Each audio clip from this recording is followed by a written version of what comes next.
Hola, ¿me escuchas? Hola Leslie, te escucho muy bien. Perfecto. No sé si está bien la luz aquí.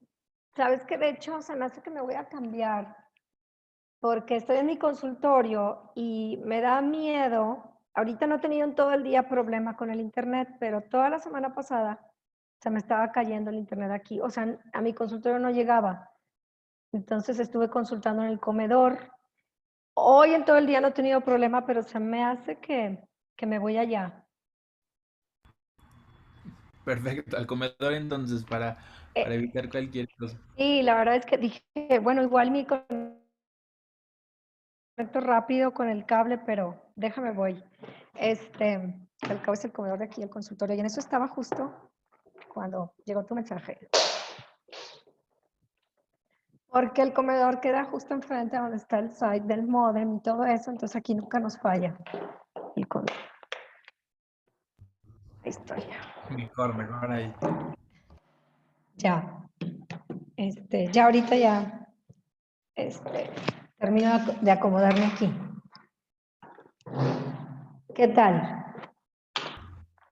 Todo en orden, Leslie, todo muy bien.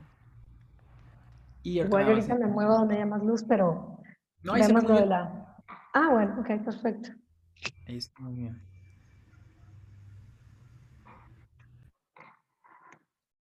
Tengo aquí mi presentación ya abierta en la compu.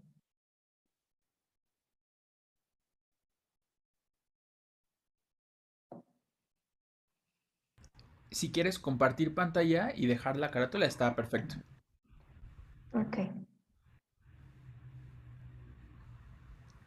Y solo esperamos a que entre Javier para hacer tu presentación y listo. ok.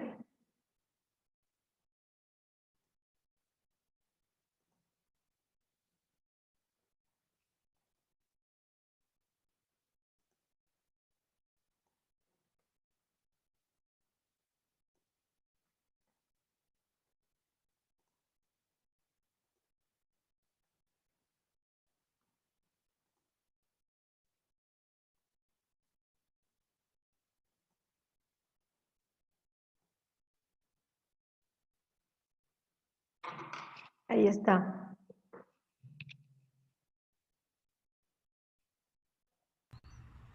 Perfecto, Leslie, muchísimas gracias. Nada.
Mi querida doctora, ¿cómo estás? Qué ¿Cómo gusto estás, verte. Javier, hombre?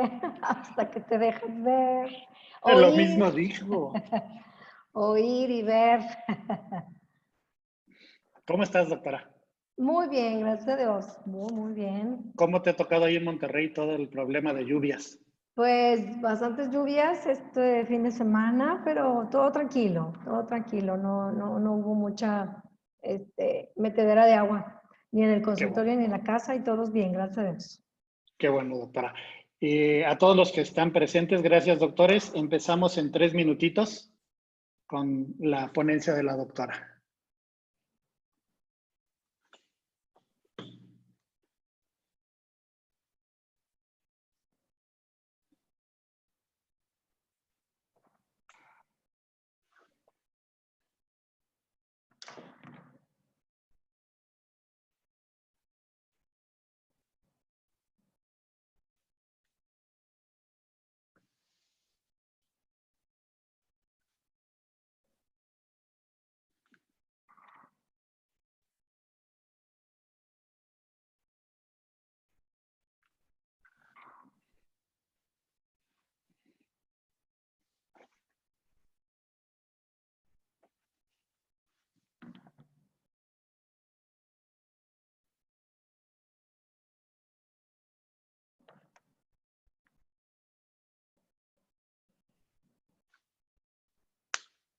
Me voy a poner aquí un cronómetro porque si no, Si no te conozco y te vas a ir 2 horas.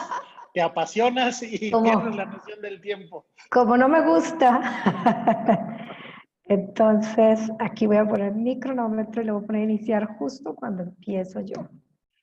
Sí, no te quites ningún minuto, por favor. Ok.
Muy bien.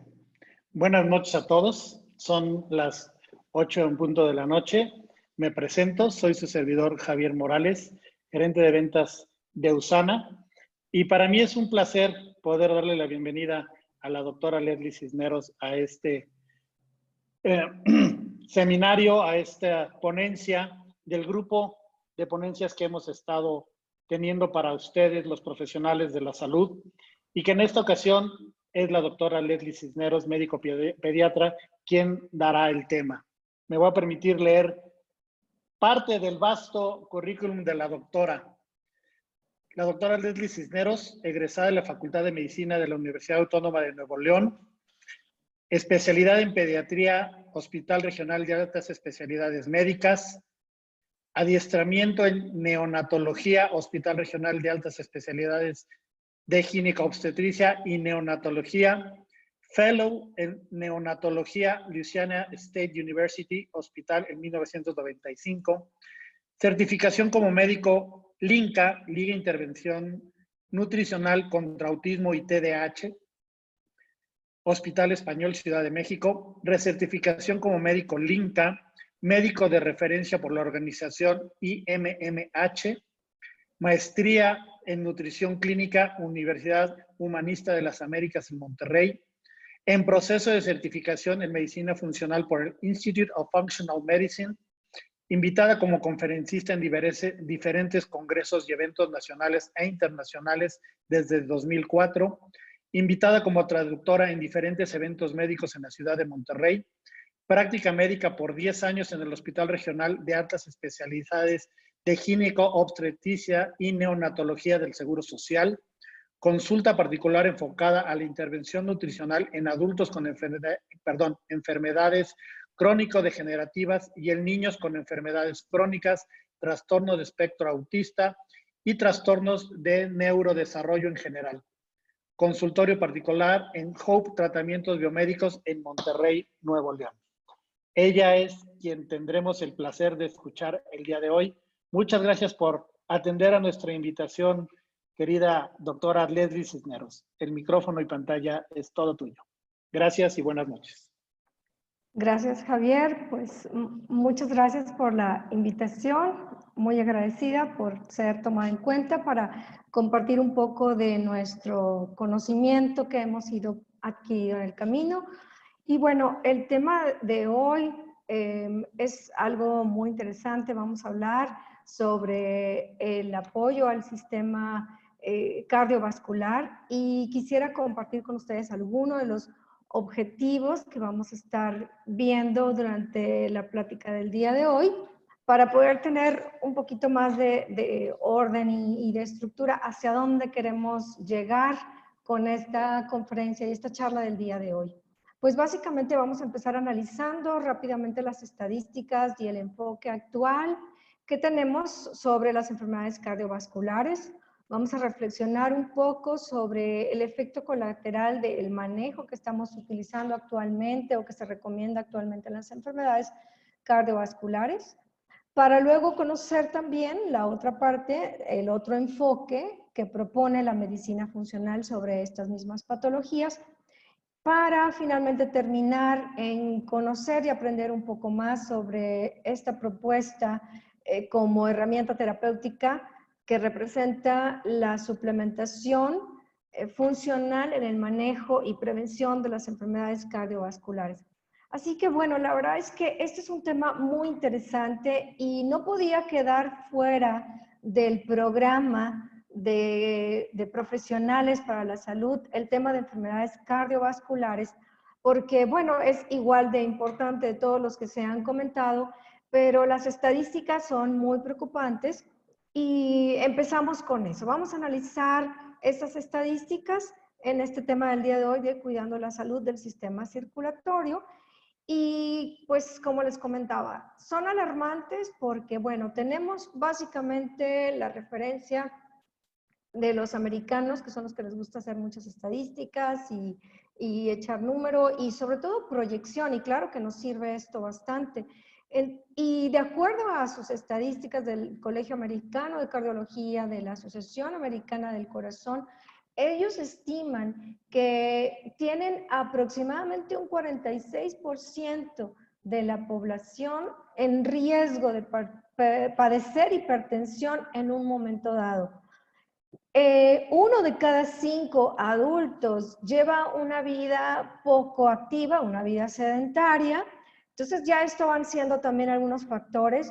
Tenemos todavía el tabaquismo muy presente, 1 de cada 6 hombres y 1 en cada 7 mujeres, que obviamente todo esto representan, ya sabemos, factores de riesgo. Y finalmente, con todos y otros datos que ellos tienen, la proyección hacia el 2035, preocupante, porque hablan de que pues casi la mitad, casi el 50% de la población, es decir, un 45% de la población de Estados Unidos en algún momento va a tener alguna de las enfermedades cardiovasculares o de los problemas cardiovasculares que todos ustedes conocen. Y vamos a ver cómo están las cosas en México, que desafortunadamente no difieren mucho. Según la fuente del INEGI, en el 2016, las principales causas de mortalidad en México, en el número 1 se situaban los problemas del corazón o las enfermedades cardíacas, seguidos en el número 2 de problemas que tienen que ver con diabetes, y en el 3 los tumores malignos. Para el último reporte, que es en el 2018, las cosas no cambiaron prácticamente nada.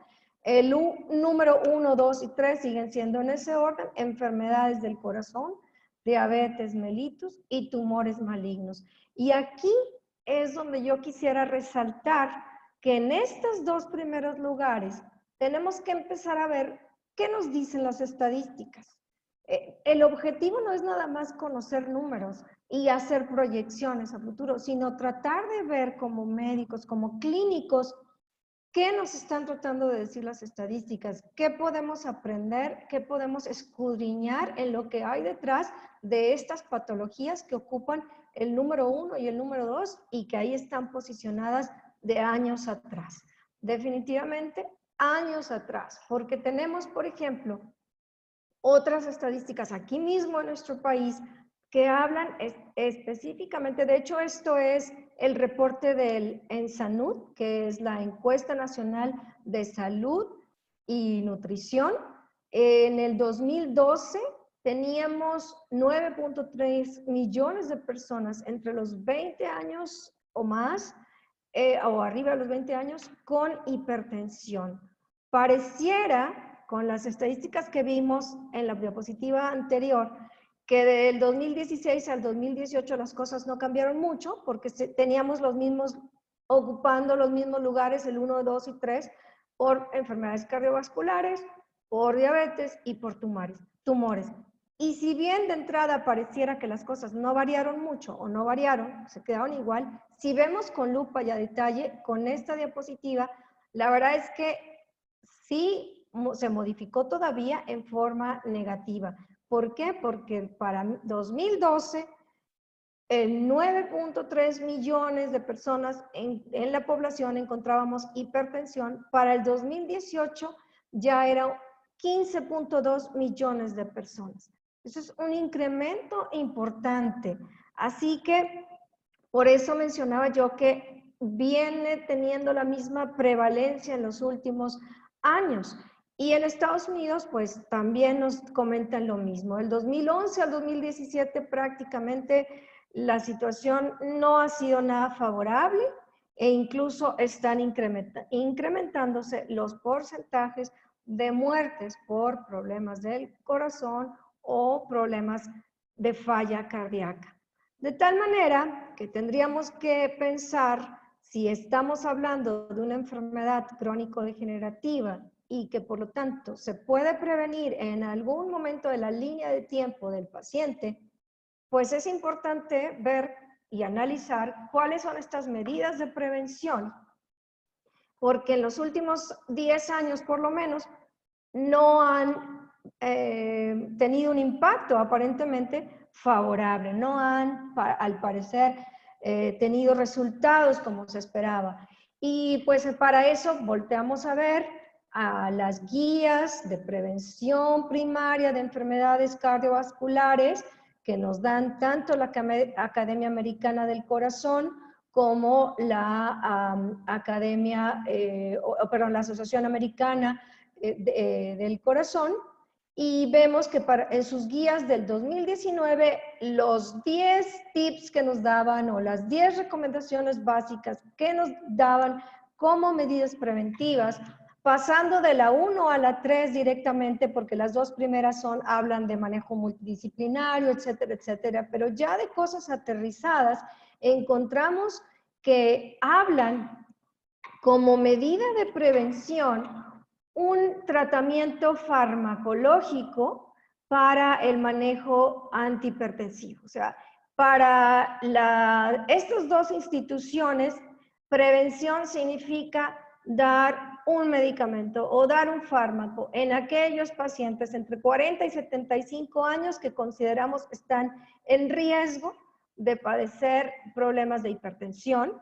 Y luego también nos recomiendan la dieta, pero estando enfocada básicamente a disminuir o eliminar el consumo de grasas trans. Y bueno, en aquellas personas con obesidad y sobrepeso, pues una dieta hipocalórica.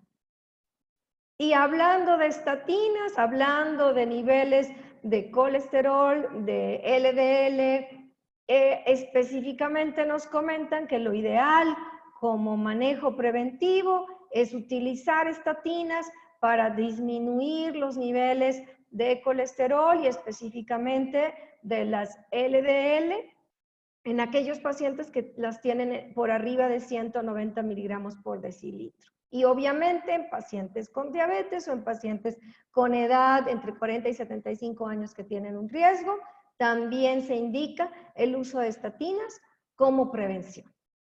Esa es la postura actual preventiva y pues en estos últimos 10 años estamos viendo que pareciera que no están surtiendo efecto estas medidas de prevención y no es que lo mencionemos nada más porque sí, sino que hay ya reportes de estudios que nos vienen a poner sobre la mesa el que pareciera que este enfoque no está dando el resultado o no pareciera tan adecuado.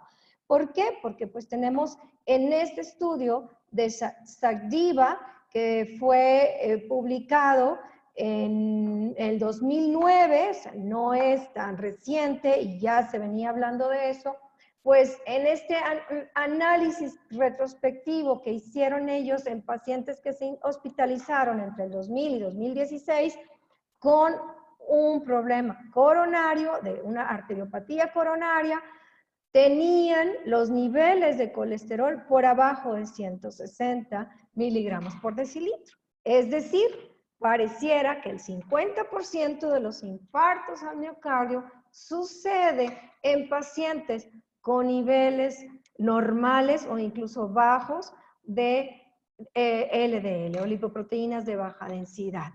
Así que, pues, por un lado el enfoque va hacia bajar, entre otras cosas, estos niveles, pero por el otro lado tenemos o se siguen encontrando pacientes infartados con niveles normales. Este es entonces las estadísticas. Vamos a reflexionar un poco entonces cuáles son los efectos colaterales si seguimos estas recomendaciones de prevención con el uso de esos fármacos. Bueno, pues como mencionamos en diapositivas anteriores, el uso de estatinas es parte de esta recomendación preventiva y sin embargo no podemos negar que hay efectos colaterales bien documentados que vale la pena ponerles atención. Los problemas musculoesqueléticos son de los que pueden presentarse más comúnmente aunque no estén diagnosticados. De manera subclínica es muy común a escuchar a estos pacientes en un momento determinado, años después de estar tomando su medicamento, de quejarse de una fatiga, de un agotamiento. Y obviamente, aunque la rhabdomiolisis es un efecto grave, que aparentemente no es muy frecuente, la verdad es que se empieza a pensar que tal vez, como les mencionaba, no está siendo diagnosticado.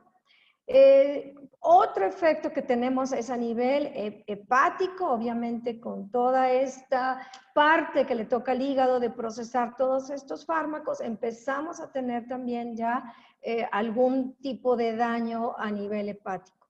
Uno de los efectos más relevantes que quiero señalar, porque lo vamos a retomar más adelante, es la disfunción mitocondrial que encontramos por el uso crónico o prolongado de estatinas. Y la verdad es que ni tan crónico, porque se ha encontrado que hay una disminución de la coenzima Q10 en un 40%, es decir, hay una disminución en un 40% de su producción a solo 30 días de tratamiento. Y la verdad es que esto es algo que nos debe de llamar mucho la atención, porque para empezar, si sabemos que, e incluso las guías que veíamos ahorita nos dicen que hay que voltear a ver a las personas que consideramos de riesgo arriba de los 40 años, pues la producción natural de la coenzima Q10 en nuestro cuerpo empieza a disminuir a partir de los 35 años.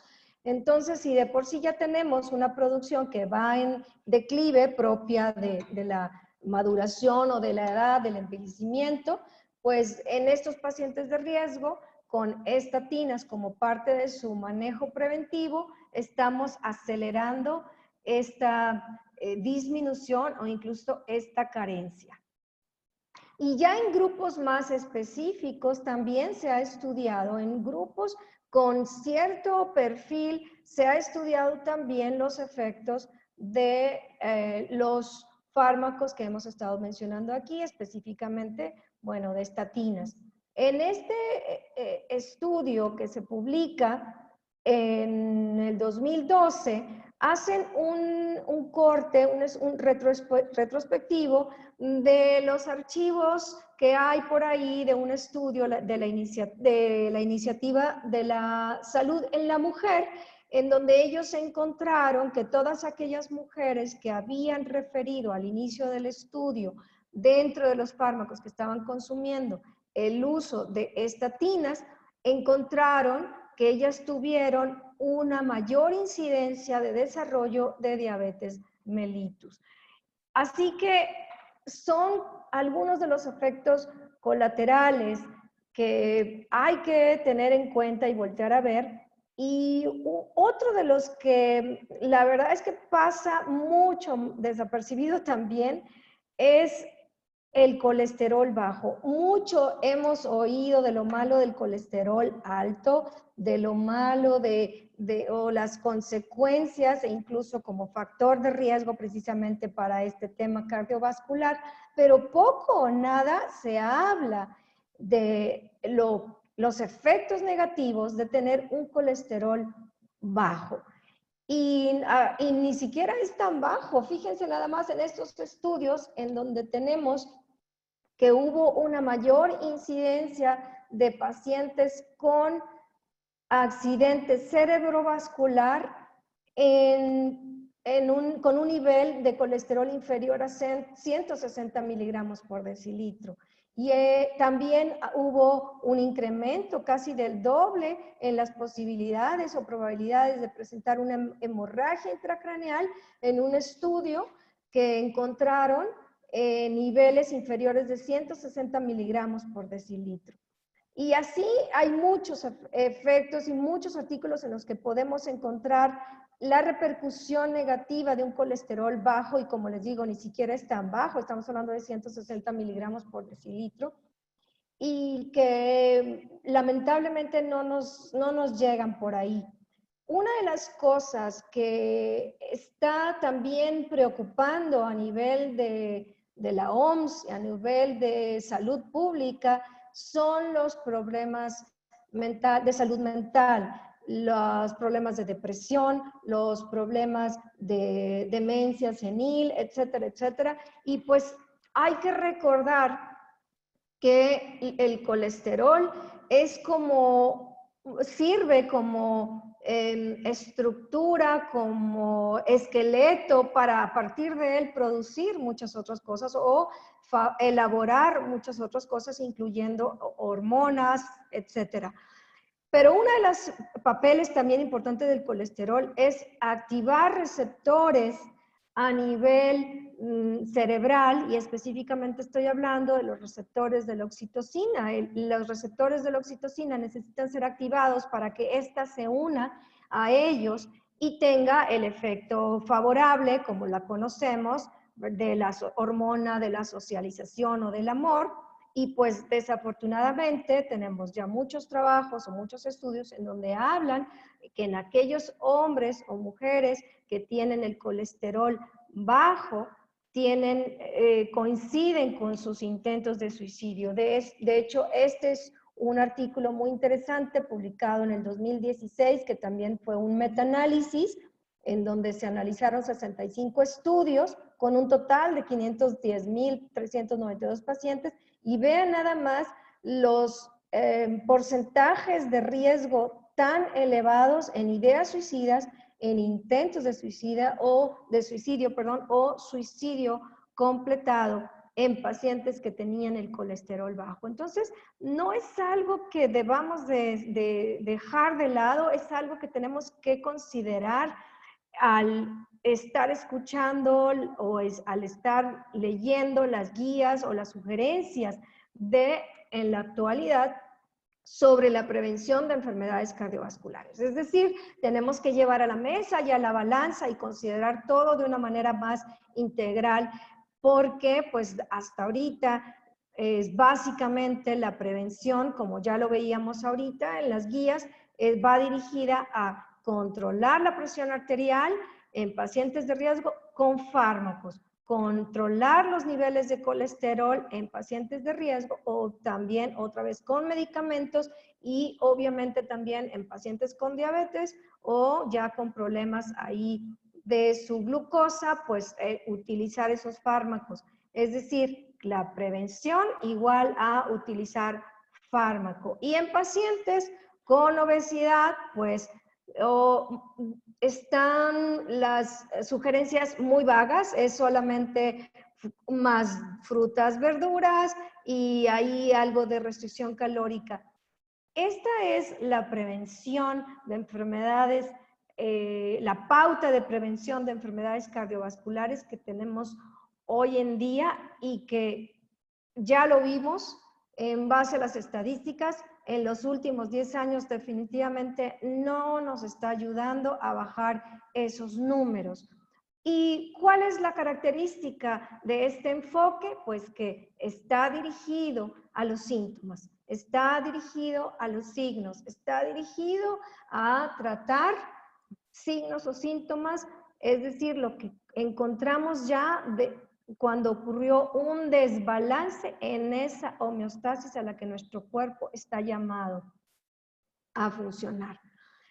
Y quisiéramos compartirles a ustedes un enfoque que propone la medicina funcional, que creemos que es muy interesante y que obviamente no se contrapone a lo que estamos mencionando hasta el momento, sino que viene a tratar de ser una herramienta más en este abordaje integral.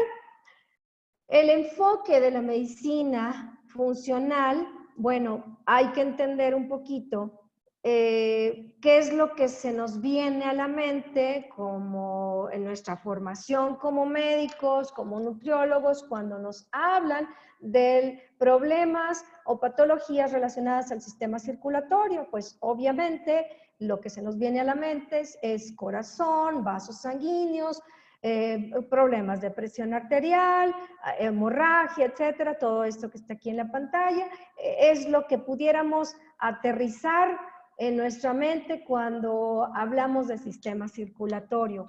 Pero la verdad es que la propuesta de la medicina funcional en el enfoque va un poquito más hacia las raíces, hacia las causas, no hacia síntomas, y recordando que si bien hablamos de un sistema circulatorio, este va muy relacionado y está muy interrelacionada su actuación con sensibilidad hormonal, con funcionamiento de hormonas, con receptores de hormonas, y por lo tanto estamos hablando de un problema metabólico que nos lleva a, si no va por las vías de señalización adecuadas, pues nos lleva entonces a las vías de inflamación o proinflamación, y que esto finalmente termina repercutiendo en la mitocondria, que obviamente también se ve afectada por ciertas toxinas, ya sea exógenas o endógenas. Así que si pudiéramos ver estos problemas de enfermedad cardiovascular de una manera más integral, podríamos realmente tal vez encontrar, y no tal vez, sino que ya está comprobado, podríamos encontrar entonces más fácilmente las pautas donde podemos ejercer una verdadera prevención. Porque vamos entonces, como les mencionaba, a la raíz, en donde todos estos 7 sistemas que ya hemos venido hablando y mencionando a lo largo de esta gira de pláticas o de charlas, pues podemos en el tema de enfermedades cardiovasculares incluir o aterrizarlas por ahí en, obviamente, estamos hablando de un sistema de transporte, sistema cardiovascular y linfático, pero como les mencionaba en la diapositiva anterior, estamos hablando también de un sistema de comunicación que involucra hormonas, estamos hablando también de que se involucra el sistema de biotransformación con toxicidad o detoxificación, con procesos inflamatorios, por lo tanto está involucrado el sistema inmunológico, y finalmente la producción de energía, porque básicamente donde todo esto aterriza es que funcione ese gran músculo, que haya la suficiente energía para que ese músculo pueda contraerse y bombear esa sangre, como la parte que todos entendemos a grosso modo como objetivo final o medular del sistema cardiovascular.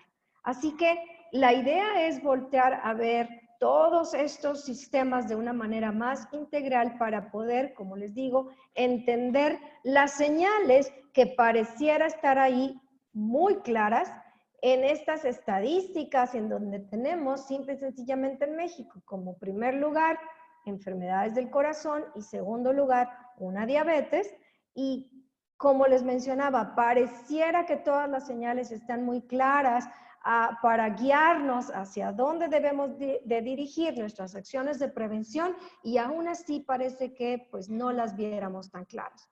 Así que los invito a que vayamos desmenuzando un poquito lo que hay detrás de las enfermedades cardiovasculares, lo que conocemos simple y sencillamente, por poner 3 ejemplos aquí, de cuestiones de riesgo o de factores bien identificados de riesgo para desarrollar enfermedades cardiovasculares, pues obviamente son pacientes con diabetes tipo 2 o diabetes en general, pacientes con problemas de lípidos y pacientes que traen por ahí una hipertensión arterial, por mencionar algunos de estos.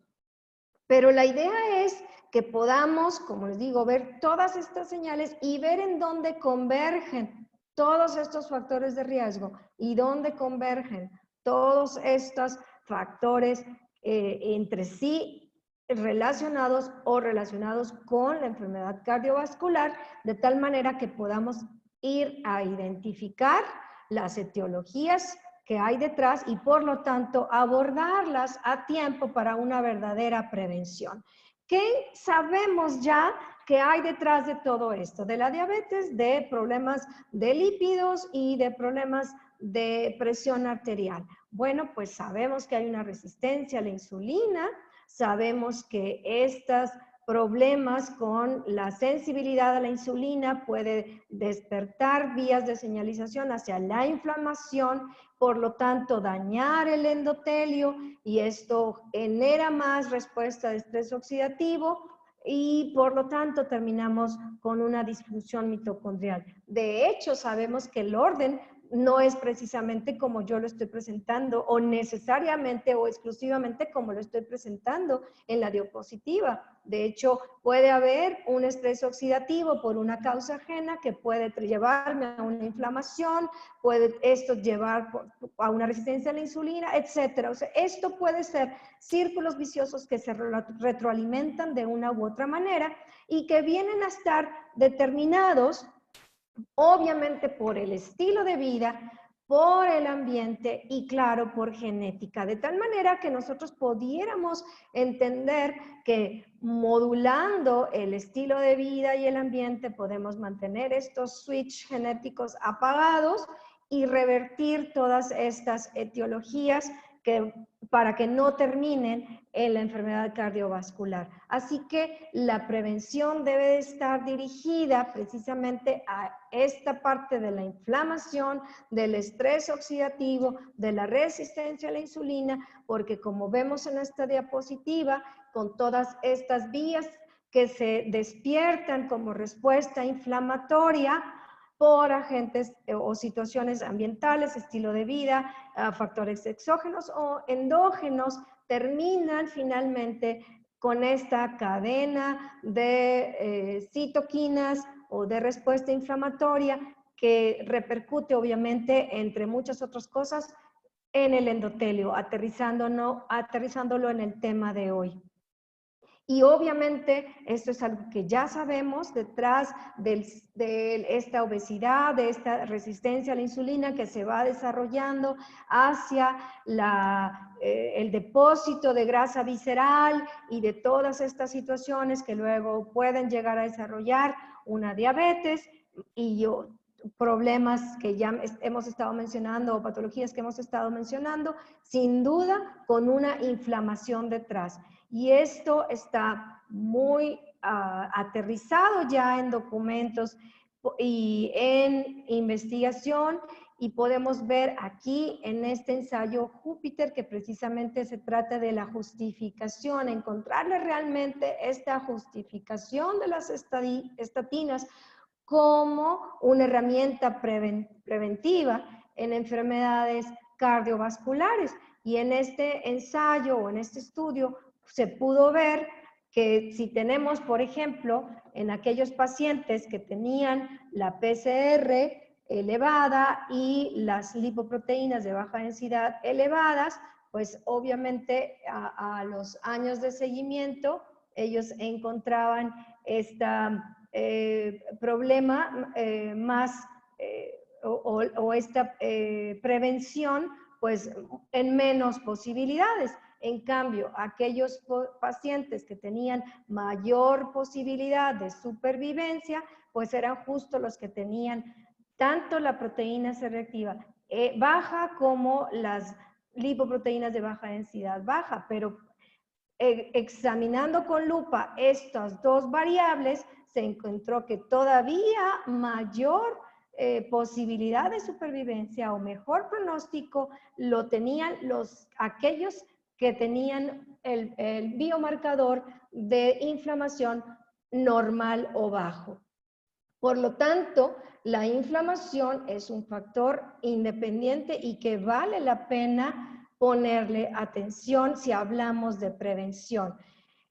Estamos hablando entonces ya, si hablamos ya de todo el conjunto de resistencia a la insulina o de síndrome metabólico, de problemas de colesterol, más bien de triglicéridos, de problemas de hipertensión, pues entonces hay que ver esta parte metabólica y que desafortunadamente también va aumentando su prevalencia. Y bueno, en México no tenemos estadísticas específicas del síndrome metabólico, pero sí sabemos que somos el primer lugar de de obesidad infantil, y la obesidad de adultos prácticamente la hemos estado peleando con Estados Unidos en primer y segundo lugar en los últimos años. Pues no es de extrañarse o no es muy loco por ahí pensar que definitivamente tenemos un problema cardiometabólico o un problema con la resistencia a la insulina. Así que el mismo Colegio Americano de Cardiología en el 2015 nos proponía: no estamos considerando al síndrome metabólico como este factor de riesgo cardiometabólico para desarrollar enfermedades cardiovasculares, y simple y sencillamente ellos sugieren, hay que voltear a ver las guías prácticas de prevención del 2013, pero para el 2019, que acabamos de ver en diapositivas anteriores, pareciera que esto no ha mejorado. Así que todo lo que está detrás del síndrome cardiometabólico o de esta enfermedad o este padecimiento cardiometabólico, pues todos sabemos que es una resistencia a la insulina.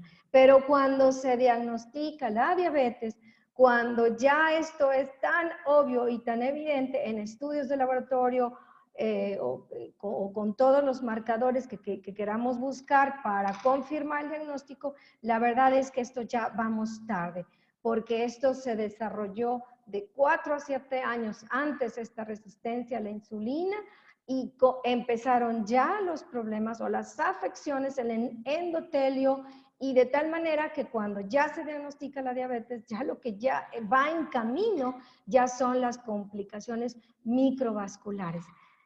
Así que, pues tenemos definitivamente que considerar la resistencia a la insulina y todo lo que nos conlleva a ella, o todo a lo que ella conlleva, porque como les mencionaba, son círculos viciosos que empiezan a alimentarse y que terminan en una inflamación, en una disfunción mitocondrial y evidentemente pues afectando el endotelio. Tenemos aquí rápidamente repasando cómo va este proceso de la sensibilidad a la insulina hasta una resistencia a la insulina, y tenemos ahí los adipocitos en nuestra margen izquierdo de la pantalla en un tamaño adecuado, y donde aparentemente ahí todo estaría dentro de lo esperado y de lo normal.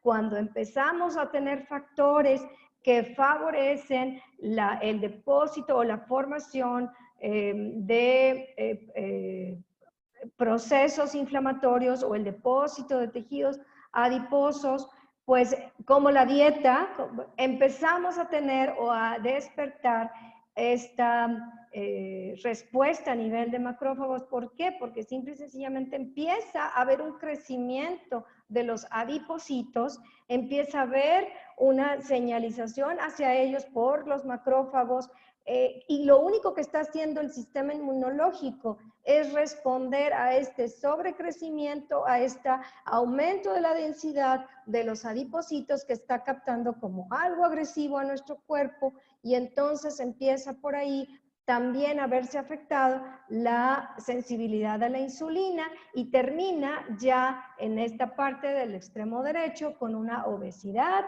y con una resistencia a la insulina importante. En donde vemos aquí, y el objetivo de esta diapositiva es que podamos ver cómo todo aquello que nos va favoreciendo el depósito de grasa o que va alterando el metabolismo de carbohidratos y de grasa, también a la par o en forma colateral va favoreciendo respuestas inflamatorias, de tal manera que aquí podemos ver muy gráficamente un proceso metabólico y un proceso inmunológico que van de la mano. Y entonces ustedes van a empezar a escuchar, si es que no lo han escuchado ya, cada vez más el término de inmunometabolismo, en donde todas estas vías inflamatorias empiezan a activarse o a responder precisamente por alteración o sobreestrés o vías alternas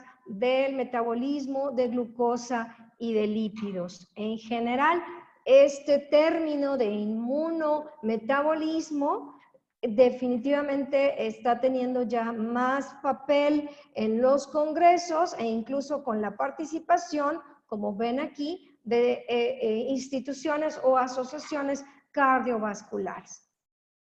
Y pues no es muy nuevo porque desde el 2013 ya había por ahí algunos estudios en donde nos decían, por ejemplo en este de hipertensión primaria en niños, que definitivamente esto se debía a problemas hemodinámicos por una enfermedad inmunometabólica. Y hay muchísimos más artículos más recientes en donde definitivamente relacionan esta resistencia a la insulina con el desarrollo de enfermedades cardiovasculares y vuelven a aterrizar y a poner más claro esta situación de inmunometabolismo, esta problemática metabólica en el tema de hoy, cardiometabólica y procesos inflamatorios. Así que vamos a entrar de lleno a la propuesta de la medicina funcional o al enfoque funcional en donde utilizamos la suplementación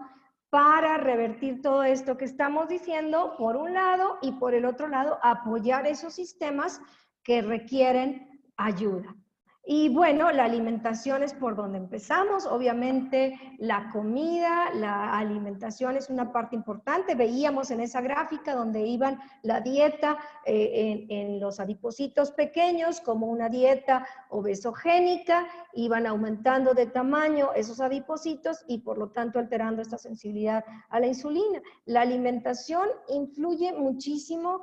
Tiene lo que ponemos en la mesa definitivamente es algo que nos juega a favor o en contra, pero hay que analizar y estamos claros y estamos convencidos, porque ya lo hemos mencionado mucho también en esta serie de conferencias, en donde desafortunadamente el valor nutricional de nuestros alimentos no es el adecuado. Y que específicamente en esta dieta occidental, que es la que nos toca a nosotros por estar simple y sencillamente de este lado del charco, pues definitivamente no aporta los nutrientes que debería, sin contar todos esos ingredientes o alimentos inflamatorios o proinflamatorios que contiene. Esta es la realidad de nuestra dieta de hoy en día, de esta dieta ya conocida como dieta occidental, de muy procesada, carbohidratos refinados, grasas trans, y que de hecho en Europa están preocupados porque cada vez la población está adaptando o integrando este estilo de dieta occidental en su mesa. Cuando eran ellos los que nos ponían el ejemplo y cuando hace muchos años nos empezó a llamar la atención esta paradoja de la dieta mediterránea, en donde con aparentemente mucha pasta, alcohol, harinas, etcétera, muchas grasas, mucho queso, pues resultaba que eran personas o poblaciones con bajos riesgo de enfermedades cardiovasculares. Esta dieta mediterránea empieza a llamar la atención, y empieza a investigarse sobre ella, a ver qué contiene, qué alimentos son los que se ponen en el plato de una dieta mediterránea o de una dieta no occidental, y luego empiezan a ver qué ingredientes son los que están en el plato.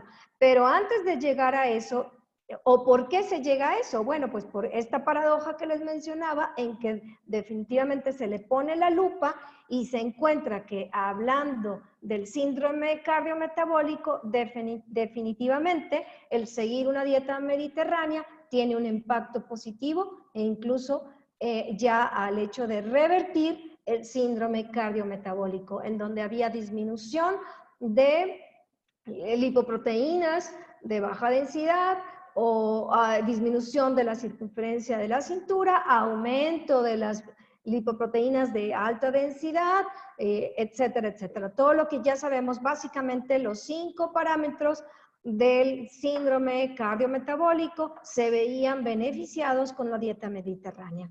Así que empiezan, como les decía, a entender, bueno, qué hay en el plato de una dieta mediterránea, y luego el siguiente paso no es nada más ver qué hay, qué alimentos conforman o son frecuentes encontrar en una dieta mediterránea, sino ir más allá. Bueno, ¿cuáles son los ingredientes o las características de esos alimentos que se ponen en el plato de una dieta mediterránea? Y se abre un sinnúmero de investigaciones de cada uno de esos alimentos y por lo tanto de cada uno de esos ingredientes que los componen. Uno de ellos es el aceite de oliva extra virgen, en donde empieza a analizarse las vías en las que favorece, y una de ellas obviamente la cardiometabólica, pero también el impacto a nivel inmunológico.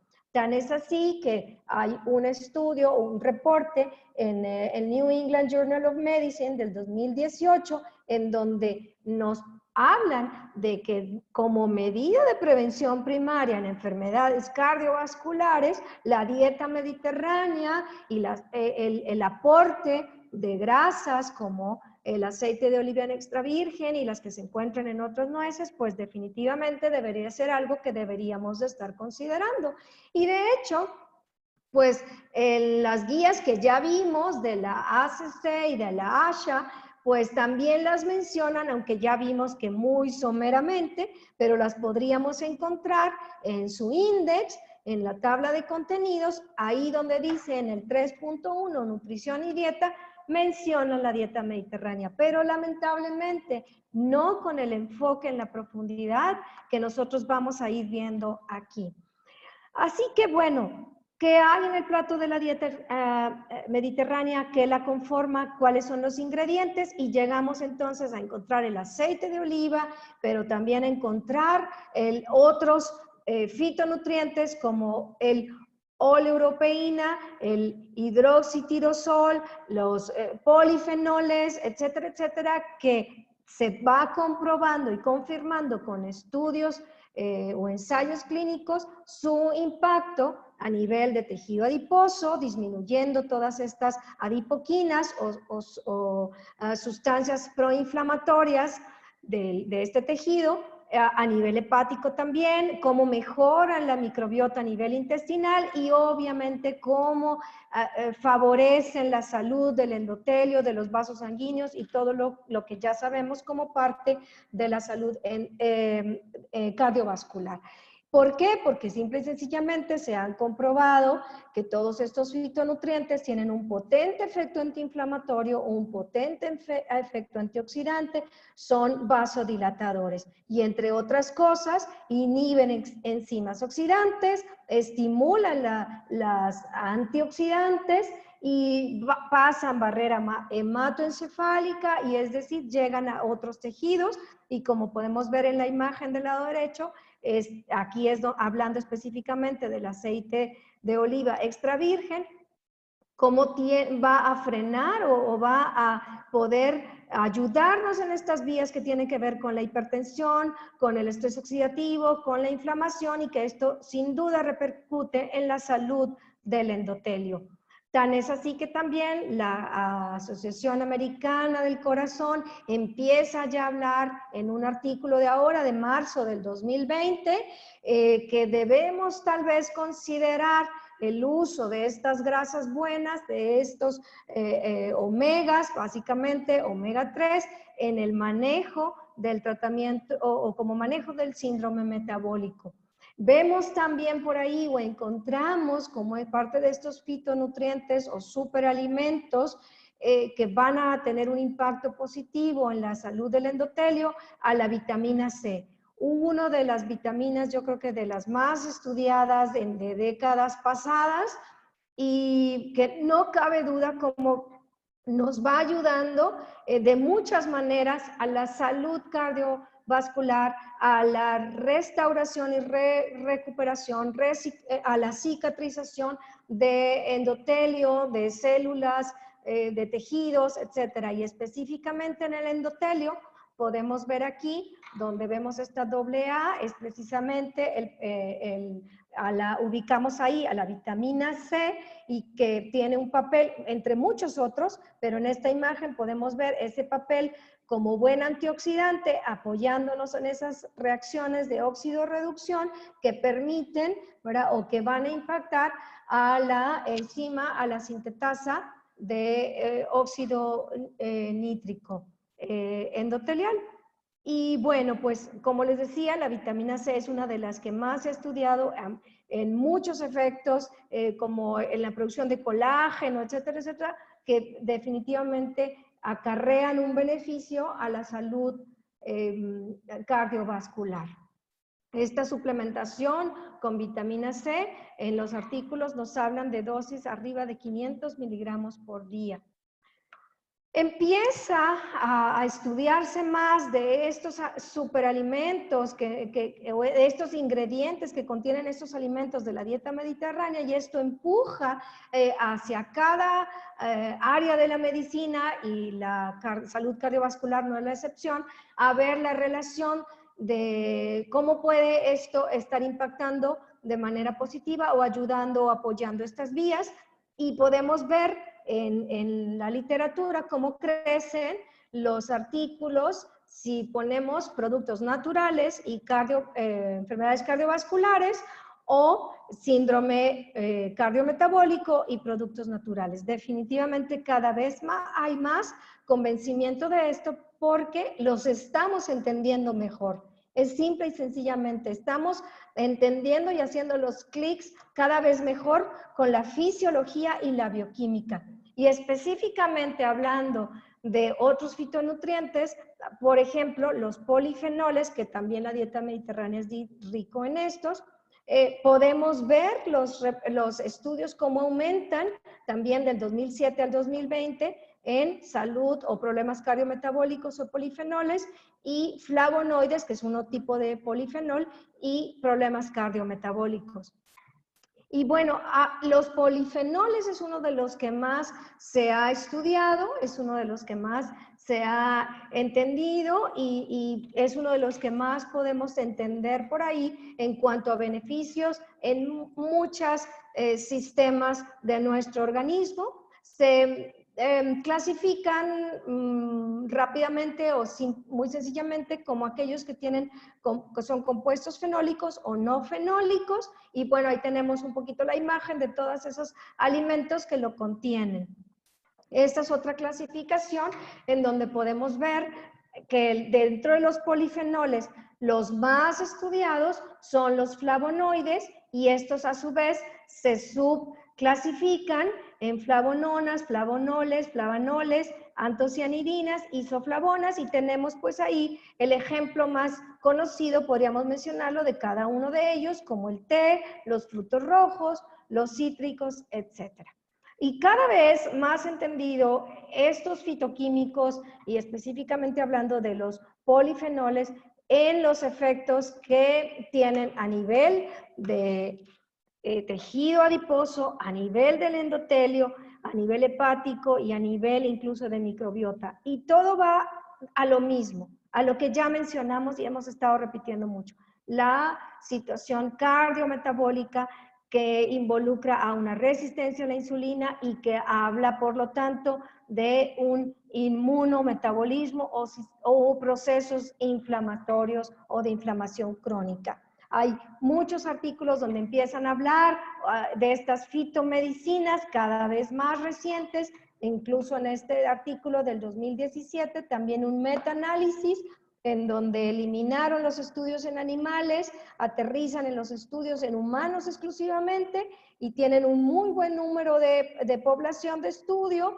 con un buen número de población de control, en donde estuvieron recibiendo una suplementación con flavonoides y en todos ellos los biomarcadores disminuyeron. Los que están en un azul más fuertecito, como la presión arterial, glicemia, triglicéridos e índice de masa corporal, es en donde definitivamente hubo una disminución significativa o una mejoría significativa de los parámetros. En cuanto al colesterol total, HDL y LDL, no fue muy contundente los resultados. Pero si ustedes ven con presión arterial, glicemia y triglicéridos, aquí tenemos 3 de los 5 parámetros del síndrome cardiometabólico, que sin duda en este metaanálisis nos dicen que hubo un efecto favorable.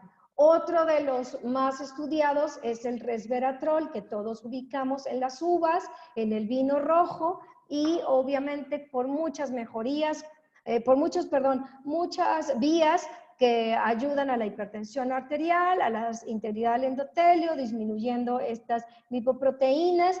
Y una de las cosas que quiero resaltar aquí es que el resveratrol es un potente estimulador de la biogénesis mitocondrial y no nada más favorece la nueva creación de mitocondrias, sino de que las ya existentes favorece el crecimiento en tamaño y densidad de la mitocondria, es decir, la hace una mitocondria, podríamos decir que más efectiva funcionalmente hablando, o que más aporte funcionalmente hablando nos pudiera dar, y obviamente esto repercute por un lado en la apoptosis, que es una muerte programada, adecuada, y por el otro lado, inhibiendo los procesos inflamatorios de los cuales ya hemos hablado mucho. De tal manera que en este artículo del 2019 nos proponen que debemos de estar considerando a los flavonoides en el manejo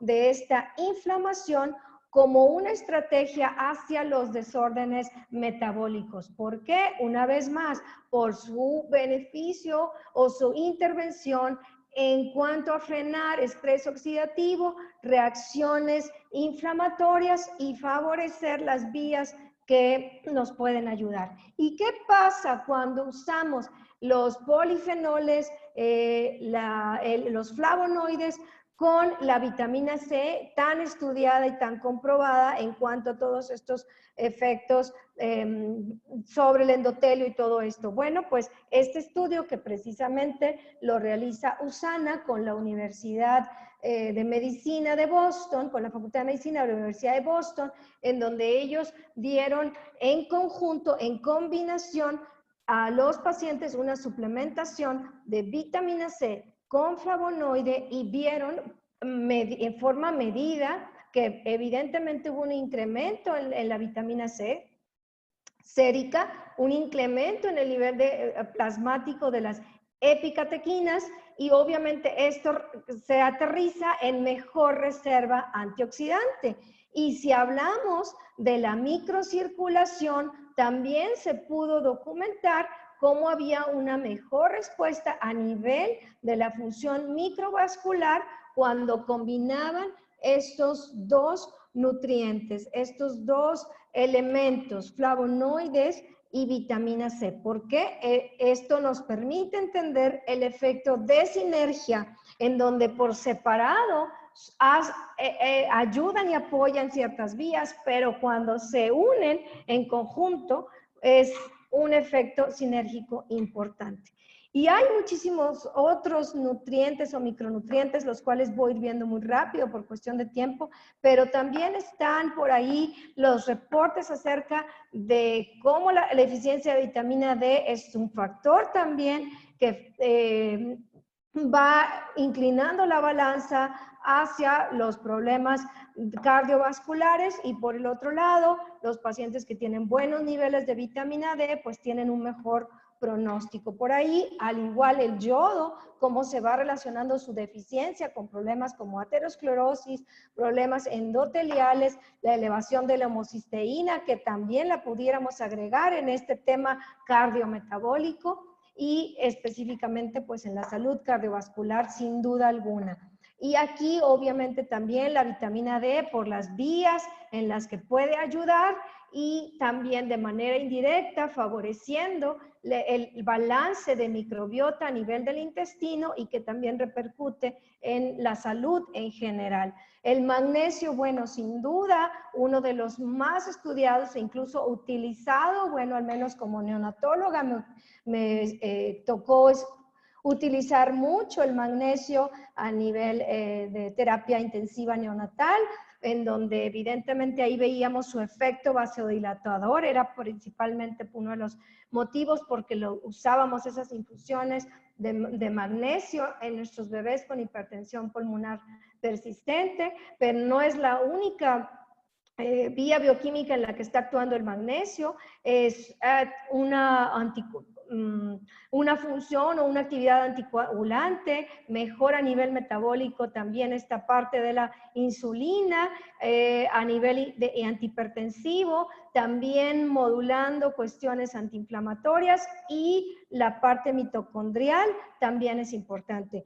La lista es muy larga de minerales, vitaminas y elementos traza de las que pudiéramos ir hablando, además de los que ya hablamos aquí, y que no nada más la lista es larga, sino también los artículos que van apoyando esta propuesta de el uso de multivitamínicos y multiminerales como parte de la prevención cardiovascular y también como parte buscando revertir algunos efectos de esta situación cardiovascular o cardiometabólica. Y en este artículo también realizado en USANA en conjunto con otras instituciones, pues nos hablan cómo la suplementación mejora el estatus nutricional y también la salud cardiovascular y como les menciono, cada vez más artículos e incluso este también de marzo del 2020, hablando ya del soporte de nutracéuticos en donde incluyen a la coenzima Q10, la carnitina, la vitamina D, probióticos, omega 3, etcétera, como una asociación que con enfermedades cardiovasculares que pueden verse beneficiados y específicamente algo que aquí quiero resaltar es el efecto de fracción de eyección del ventrículo izquierdo. Y esto me lleva a la coenzima Q10, en donde tenemos ya muchos artículos en donde sabemos que la coenzima Q10, acuérdense, a partir de los 35 años empieza la disminución, la producción natural en nuestro organismo y por otro lado le estamos dando estatinas como prevención a pacientes de riesgo que disminuye la producción de coenzima Q10. Entonces, es muy importante ubicar el papel de la coenzima Q10 en la salud cardiovascular y específicamente hay que recordar en dónde está, cuáles son sus funciones o qué es lo que nos apoya. Vemos en este artículo desde el 2018 que estas coenzima Q10 hay, como dice aquí, cada vez hay más pruebas que está estrechamente relacionado con procesos cardiometabólicos. ¿Por qué? Porque está involucrada en estas dos grandes partes, incluso yo podría decir tres, en el proceso metabólico o en la cuestión de metabólico de la insulina y el metabolismo de carbohidratos, está involucrada en la parte inflamatoria y de estrés oxidativo y está involucrada finalmente en aquello que va a producir la energía con la que finalmente va a contraerse ese músculo. Este es un metaanálisis en donde ellos analizan, le voy a regresar muy rápidamente, este metaanálisis, ellos analizaron específicamente los reportes en hipertensión, en diabetes tipo 2, en síndrome metabólico, en salud general, cardiovascular en general, qué efectos era donde se veía o se hablaba la coenzima Q10 relacionada con qué efectos. Y bueno, pues encuentran que de cada 4 pacientes con enfermedad cardíaca, 3 tienen niveles bajos de coenzima Q10. En general, los pacientes con cardiopatía isquémica o cardiomopatía tienen disminución de la coenzima Q10. Y les decía, resaltando las funciones en nuestro organismo de la coenzima Q10 o recordando cuáles son, potente efecto antioxidante, ayuda en la producción de energía, específicamente ya dentro de la mitocondria, esa producción de ATP a nivel de la membrana mitocondrial, de la cadena transportadora de electrones, este efecto antiinflamatorio, este efecto antihipertensivo, porque actúa también ahí en la regulación de la enzima angiotensina. Y este artículo en la revista Antioxidantes de este año, del 2020, nos habla de la evidencia clínica que respalda el uso de esta suplementación de coenzima Q10 a altas dosis, más de 200 miligramos por día, como apoyo en pacientes con enfermedad cardiovascular. O sea, no hay duda. Aquí, en este artículo, nos están hablando de la gran evidencia clínica. Y bueno, pues también por el otro lado, en la salud metabólica, si ya nada más nos metemos en ese tema con la resistencia a la insulina, también ayudó a una dosis menor con 100 miligramos por día. Y hablamos del papel de la coenzima Q10 a nivel de la mitocondria. Hablamos del resveratrol y su apoyo a la biogénesis mitocondrial y al aumento de densidad de las mitocondrias. Y esto es algo muy importante porque si ya hablamos de falla cardíaca, pues definitivamente es algo que es eso precisamente lo que queremos prevenir. Si hablamos de prevención de enfermedades cardiovasculares, pues sin duda la falla cardíaca es algo que queremos prevenir. Y con esto ya estoy prácticamente terminando. Aquí vemos de izquierda a derecha cómo todo se trata desde, bueno, este enfoque es hablando del apoyo energético y que finalmente entendemos que esa es una de las principales funciones de la mitocondria, producir esta energía. Bueno, pues esta carga energética que nos va a permitir, entre otras cosas, esta contracción del músculo cardíaco. Bueno, pues tenemos de izquierda a derecha la salud cardíaca, en donde el equilibrio está adecuado entre la demanda de energía y la producción de energía. Y luego empezamos a tener factores que van inclinando la balanza hacia una mayor demanda y una falla en la producción de energía, en donde pueden ser factores propios de la mitocondria, en donde se ve afectada por deficiencias nutricionales, por factores de toxicidad, o un apoyo metabólico, porque empezamos a tener por ahí las deficiencias nutricionales, los problemas con la sensibilidad a la insulina, toda esta cuestión cardiometabólica de la que ya hablamos, y que ya sea una o la otra, van a favorecer procesos inflamatorios. Y si nuestras terapias actuales no ayudan a volver a este punto de equilibrio entre la demanda y el aporte de energía, y la prevención definitivamente trae otro enfoque, lamentablemente la balanza va a terminar a favor de una demanda incrementada que no puede suplirse, una demanda de energía incrementada y que falla este aporte, y por lo tanto una falla en la contractilidad y una falla obviamente en esta parte del trabajo de la mitocondria e incluso muerte celular, muerte de la mitocondria. Por lo tanto, desde hace tiempo, no es nuevo, ya venían la propuesta de que el enfoque terapéutico en la falla cardíaca debería de estar dirigido al soporte de la mitocondria. Y yo termino prácticamente recordando entonces la biogénesis mitocondrial como un evento inicial, el deterioro o el apoyo, dependiendo de esta biogénesis mitocondrial, podría ser el inicio de todo esto, recordando que la idea sería revertir este efecto y como recordando que el resveratrol y todos estos fitonutrientes y nutrientes que hemos estado hablando el día de hoy y el estilo de vida y la alimentación, pues van precisamente hacia apoyar la biogénesis mitocondrial, apoyar un buen funcionamiento de la mitocondria y limitar o eliminar los procesos que favorecen el daño mitocondrial.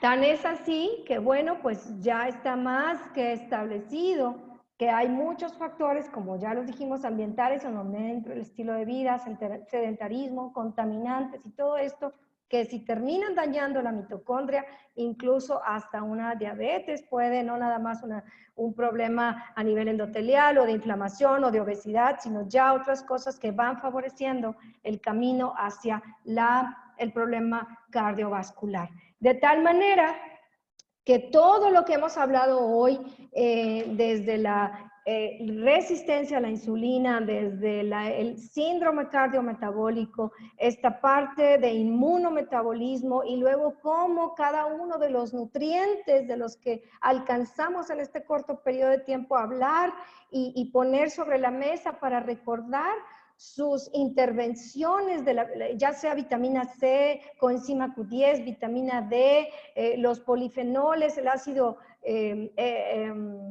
aceite de oliva, perdón, los omegas, todo esto, cómo intervienen en vías de las que hemos estado hablando, es decir, en todas estas vías o procesos bioquímicos interrelacionados y que finalmente es hacia la mitocondria, hacia donde todo termina, y ya sea porque haya restricción de todos ellos, porque haya deficiencia de todos ellos, de los nutrientes, o haya efectos ambientales o hábitos ambientales que favorecen lo contrario. Es decir, esta balanza termina o debe de ir dirigida al apoyo de la mitocondria. Tan es así que ¿hacia dónde va? ¿Hacia dónde va la propuesta? Pues definitivamente al apoyo nutricional inmunológico. Esta nueva generación de nutri-inmunología o inmunología nutricional, que no es nada más y nada menos de lo que ya estuvimos hablando toda esta noche en cuanto a procesos cardiometabólicos, lo que hay detrás y cómo estos vitaminas, minerales y fitonutrientes están ahí precisamente para ayudarnos en esta balanza a favor de una salud no solamente cardiovascular, sino una salud en general.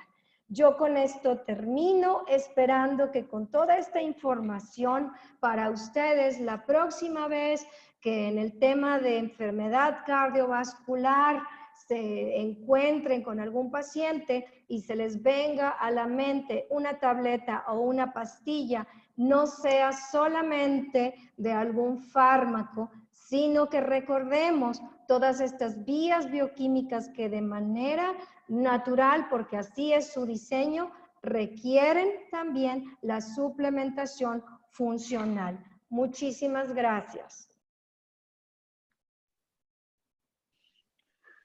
Doctora, muchas gracias. Gracias por compartir este conocimiento con todos los profesionales de la salud que estuvieron con nosotros. Gracias a ustedes, profesionales, por conectarse en la noche de miércoles a escuchar la conferencia que tenemos para ustedes. Estamos para servirles. Seguiremos con este ciclo de conferencias con los siguientes temas. Y como lo hemos mencionado en ocasiones anteriores, nuestra única intención es poner sobre la mesa algunas posibilidades que existen para ustedes. Muchas gracias, profesionales de la salud. Gracias, doctora Leslie. Como siempre, es un placer escucharte y entender lo que tienes para platicarnos. Gracias por tu participación y espero poder saludarte pronto ya en vivo y a todo color. Muchas gracias, doctora. Gracias. Gracias, Juan Carlos, y gracias a todos los doctores que estuvieron hoy con nosotros. Buenas noches. Nos vemos pronto. Hasta luego.